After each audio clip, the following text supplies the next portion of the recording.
Al despertar, al despertar.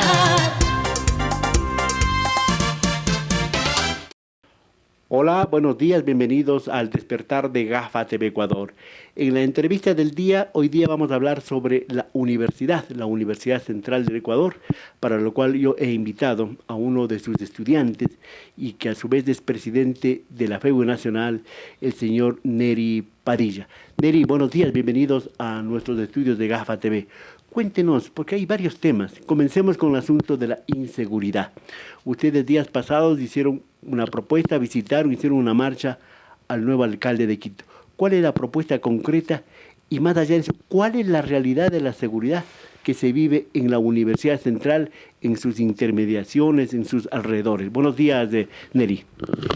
Muy buenos días, muchas gracias a Despertar, a Gafas TV, a Fernando, muchas gracias por este espacio. En realidad la seguridad es un tema que se palpa en todos los rincones del país y las víctimas de todo este proceso de vulnerabilidad somos los estudiantes. Frente a ello nos movilizamos con más de 4.000 estudiantes de la Universidad Central del Ecuador con una propuesta bajo la inacción del gobierno central y la inatención en materia de seguridad. Frente a ello, hemos planteado que debe garantizarse iluminación, debe garantizarse el aumento de las frecuencias del transporte público y también hemos planteado como una propuesta central el expreso universitario para los compañeros. ¿Qué significa? Buses que salgan del interior de la universidad a diferentes puntos de la ciudad, garantizando que estos buses solo estén universitarios y no estén otras personas. Y la realidad concreta de la seguridad de los universitarios es que sufrimos asaltos todos los días. También se han presentado denuncias de secuestros express a compañeras y compañeros de la Universidad Central y es una dinámica que se expresa en todas las universidades públicas del país. Ustedes han hecho un planteamiento concreto a las nuevas autoridades municipales. Usted lo dice frente a la desidia del gobierno nacional. ¿Cuál ha sido la propuesta, digamos, la respuesta a la propuesta de ustedes por parte del alcalde Pavel Muñoz y del municipio capitalino? Luego de una gran movilización, luego del pedido de audiencia, hemos establecido un espacio para debatir la propuesta del movimiento estudiantil y frente a ello mañana se va a realizar una reunión, una mesa técnica para darle viabilidad a toda la propuesta que ha desarrollado el movimiento estudiantil. En ese espacio nos mencionaron las diferentes secretarías del municipio que están avanzando en varios procesos, en la iluminación, en el tema del transporte y demás, y frente a ello queremos que sea un elemento material, objetivo, que garantice el bienestar de los estudiantes. Las propuestas de ustedes son propuestas viables, ejecutables, no es nada del otro mundo, sino se necesita voluntad política y manos a la obra, como dirían. Así es, han planteado que tienen la voluntad política y nosotros desde la FEU Nacional, desde el TU, desde la CAEF, hemos planteado que vamos a estar vigilantes de este proceso para que en realidad se augure por la seguridad de los estudiantes de la comunidad universitaria y también de los barrios que están en los alrededores. Neri, vamos a pasar, porque vamos a hacer un mapeo de la universidad. Vamos a pasar al asunto del racismo, una preocupación. En días pasados hubo una denuncia de una estudiante universitaria afrodescendiente que había sido agredida por un guardia de la universidad. Y también la semana pasada hubo también un caso de un estudiante afrodescendiente que fue abordado en alguna estación del trole por militares en estos operativos y también hubo actos de racismo. Por favor, Neri, tú eres afrodescendiente. Cuéntanos cuál es la realidad dentro de la universidad y dentro de la educación superior con el racismo y concretamente en la Universidad Central. Sí, el tema del racismo se expresa a lo largo de nuestra vida. Al ser afrodescendiente, afroecuatoriano, sé lo que se siente, es una expresión de violencia hacia nuestro origen y frente a ello, en la Universidad Central, lamentablemente hemos tenido este tipo de agravios hacia nuestros compañeros y compañeras, específicamente con nuestra compañera de la Facultad de Filosofía de la carrera de Literatura, nuestra compañera Helen. Ella fue, el guardia fue despectivo con ella, utilizó términos inadecuados refiriéndose a su etnia, refiriéndose a su origen étnico y por lo tanto fue una discriminación racial. Y también el compañero de la Universidad Central, Christopher, él fue agredido, violentado, lo digo así porque el racismo es violencia, por parte de las Fuerzas Armadas. En un pseudo operativo para dar una figura de seguridad a la población. Frente a ello, su madre fue muy clara de que él no es ningún delincuente, de que el compañero se está profesionalizando y que por su origen étnico actuaron de esa forma las Fuerzas Armadas y esto es deplorable y lo rechazamos. Neri, ¿y cómo es la situación, cómo se vive? Cuéntenos, Neri, en las aulas, por ejemplo. ¿Qué pasa con los profesores, con los otros compañeros, con las autoridades? Esto no debe ser aislado, ¿ah?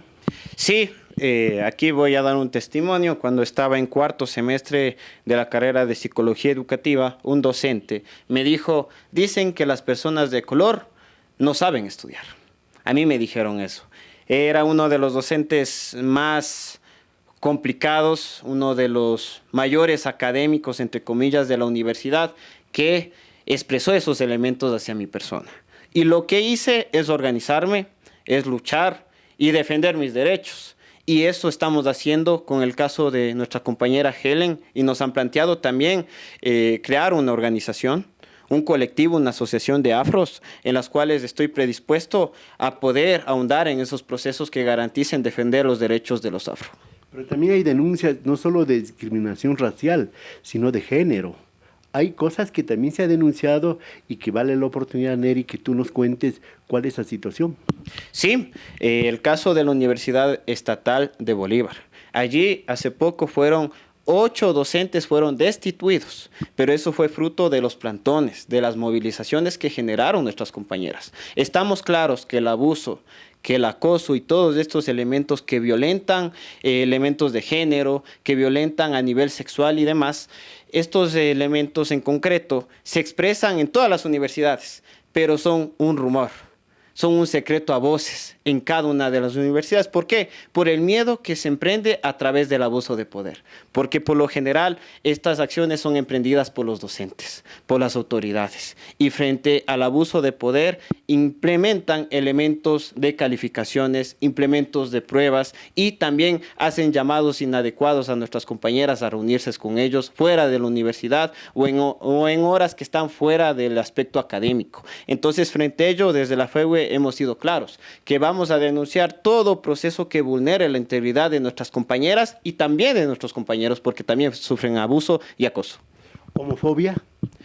Homofobia también se expresa en otros niveles. Nosotros vemos que desde el propio Estado intentan generar elementos de inclusión en la cual estén personas afro, estén personas de los colectivos LGBTIQ y demás, pero solo para figurar, no como una alternativa objetiva frente al acoso, frente a la discriminación sobre todo que se expresa. Y en esos niveles algunos compañeros al finalizar el semestre mencionan su identidad étnica, mencionan su orientación sexual y demás, porque al inicio de la carrera, por lo general, son estigmatizados. ¿Y qué dicen frente a esta situación? Por ejemplo, el Departamento de Bienestar Estudiantil ahí en la Universidad Central. ¿Qué dicen las autoridades? ¿Qué dice el señor rector Fernando Sempertegui? ¿Cuál es la respuesta a casos concretos que ustedes han denunciado? A casos concretos, por ejemplo, del racismo con la compañera Helen, hasta ahora la Universidad Central no ha hecho un pronunciamiento público. Hemos visto que la Universidad Central ahora ha tenido una figura de sobre todo sacar mensajes de condolencias, pero no, que es importante sí, pero no de criticidad frente a la coyuntura nacional y a lo que pasa con la comunidad universitaria. Hasta el momento no hay un pronunciamiento de la universidad. A nivel administrativo se está llevando el caso de Helen, pero a nivel ya de la máxima autoridad no se ha pronunciado y eso es lamentable. Vamos a pasar lamentando esta situación y exigiendo que se haga justicia y que la mojigatería sea descubierta y sea develada. Vamos a pasar, ustedes no pueden estar fuera de una opinión respecto a lo que pasa en el país, al momento político, al momento electoral. ¿Qué piensan los estudiantes? ¿Qué piensa la FEUE? ¿Qué piensa el universitario de lo que vive ahora mismo el Ecuador y de las elecciones que serán el próximo domingo 20 de agosto? Sí, decir que el decreto de muerte cruzada fue una medida desesperada del presidente de la República ante su inminente destitución y se estableció como una medida dictatorial inconstitucional y autoritaria por parte de Guillermo Lasso. Frente a ello, disolvió la Asamblea, que tampoco ha cumplido con las necesidades emergentes de la población, que tiene que ver con educación, que tiene que ver con salud, que tiene que ver con trabajo, que tiene que ver con vivienda y demás elementos, y claramente la seguridad. Frente a ello, la FEWE ha planteado que tenemos el derecho de organizarnos, de asociarnos, de elegir y ser elegidos, y sobre todo de llevar una alternativa y hacer el llamado de la unidad de las organizaciones sociales y populares de nuestro país. Frente a ello, hemos planteado que vamos a levantar una nueva reforma a la Ley Orgánica de Educación y que el único candidato que ha estado ligado y concatenado con esos elementos ha sido Yacu Pérez. Y frente a ello, vamos a darle el respaldo a Yacu Pérez y no descartamos que desde la FEWE Nacional también estén candidatos para el legislativo, es decir, para la Asamblea Nacional. Vamos terminando. Más allá de nombres, ¿qué ha hecho el presidente Lasso en sus 2 años de gobierno por la universidad? Porque él dice que ha invertido, él dijo que ha eliminado la prueba de ingreso a la universidad. ¿Cuál es la realidad del ingreso a la Universidad Central, por ejemplo, Neri? Es una demagogia, es una mentira. El presidente mencionó que con la eliminación del examen garantizaba el libre acceso. Y tampoco se ha eliminado el examen. Es una demagogia porque hay más de 14 universidades y escuelas politécnicas asistidas por la CENESID. Entonces la CENESID realiza un examen y los compañeros la desarrollan. Y en ese proceso hemos visto que la mayoría, más del 50% de los compas, de los 300.000 aspirantes, solo hay 120.000 cupos, por ejemplo. Entonces, más del 50% se va a quedar fuera de este proceso. Y lo que ha hecho con la educación superior es debilitar a la universidad pública, porque la deuda más de 131 millones de dólares a las universidades por los continuos recortes que se ha dado a las IES, a las instituciones de educación superior y a la Universidad Central en específico. Le recortó en la prórroga presupuestaria 2023 9.9 millones de dólares. A la Universidad de Guayaquil, más de 5 millones de dólares. Y mientras pasa esto, las universidades privadas se están fortaleciendo. Entonces, es una política que busca la mercantilización y la privatización de la universidad y sobre todo de la vulneración del derecho a la educación que está establecido en el artículo 26. Entonces, Guillermo Lasso no ha velado por la educación pública. Él es el principal enemigo de la educación. Muchas gracias a Neri Padilla, presidente de la FEWE Nacional, quien ha estado con nosotros. En los próximos días hablaremos de la Universidad Central porque para noviembre próximo van a haber elecciones para cambiar rector, vicerrector académico, vicerrector administrativo. Y vamos a ver quiénes son los candidatos y qué proponen para cambiar la cara de la universidad y para volver a ser protagonista en el ámbito científico, educativo y político. Señoras y señores, hasta la próxima. Al despertar, al despertar.